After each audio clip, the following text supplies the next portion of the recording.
It started as a routine mission, a reconnaissance operation to gather intelligence on an underground Nazi facility rumored to be conducting unspeakable experiments. Our intel was scarce, our information unreliable, but orders were orders, and we were soldiers following the chain of command into the heart of darkness. The entrance to the bunker had been hidden beneath the facade of an abandoned factory, its skeletal remains a stark reminder of the war's toll. As we descended into the bowels of the earth, the air grew thick with the acrid scent of damp earth and fear. The passageways twisted and turned like a serpent's lair, leading us deeper into the belly of the beast. Communication with command had been lost hours ago, the radio signals swallowed by the unforgiving stone. Our headlamps cast feeble beams of light that barely penetrated the inky blackness, revealing nothing more than the eerie outlines of rusted pipes and forgotten machinery. The oppressive silence was punctuated only by the distant drip of water, a haunting rhythm that seemed to mock our desperate plight. The first inkling that something was amiss came when we stumbled upon a series of rooms that defied all reason. Cold steel doors lined the narrow corridor, each marked with ominous symbols that hinted at the unspeakable horrors within. As we cautiously swung one open, the metallic groan echoed like a funeral dirge. What we found inside would forever haunt my dreams. Rows of cages, each containing a tortured soul. Their vacant eyes stared through the bars, their bodies twisted and contorted by unspeakable experiments. The air reeked of despair, and the anguished whispers of the damned echoed in the stagnant air. We were witnessing the true face of evil, a grotesque tableau of suffering that defied comprehension. Despite the horror that gripped our hearts, duty compelled us forward. The tunnel system branched out like a perverse network of veins, leading us further into the bowels of the bunker. The air grew colder, and the oppressive darkness seemed to press against our souls. It was as if the very walls were closing in on us, conspiring with the malevolence that lurked in the shadows. As we delved deeper, the unearthly silence gave way to the distant, guttural sounds of something inhuman. Whispers of agony mingled with the low growl of unseen creatures. Panic clawed at the edges of my sanity as we stumbled upon a vast chamber bathed in an unholy glow.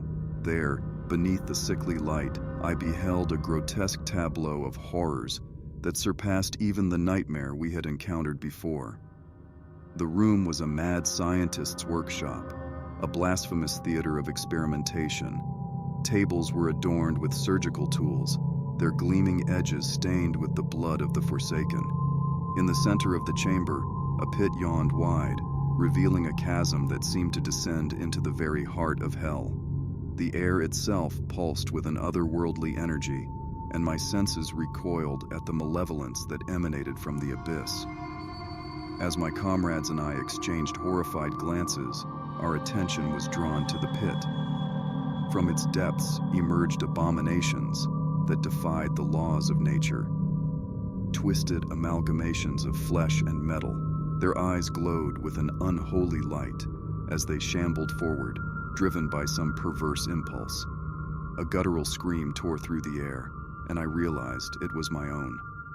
The creatures turned toward us, their grotesque forms contorted into expressions that mocked humanity. Panic seized my limbs as I fumbled for my weapon, the cold metal a feeble reassurance in the face of abject terror. The ensuing chaos was a symphony of gunfire and anguished cries. My squad fought valiantly, their desperate struggle against the inhuman horrors, a futile dance in the macabre theater. I glimpsed faces contorted with fear, eyes wide with disbelief as the creatures closed in, their malevolence palpable. In the carnage that followed, I lost track of my comrades. The suffocating darkness swallowed them whole, leaving me as the lone survivor in a nightmarish reality. I fled through the twisting tunnels, pursued by the echoes of inhuman howls and the distant clatter of pursuing monstrosities.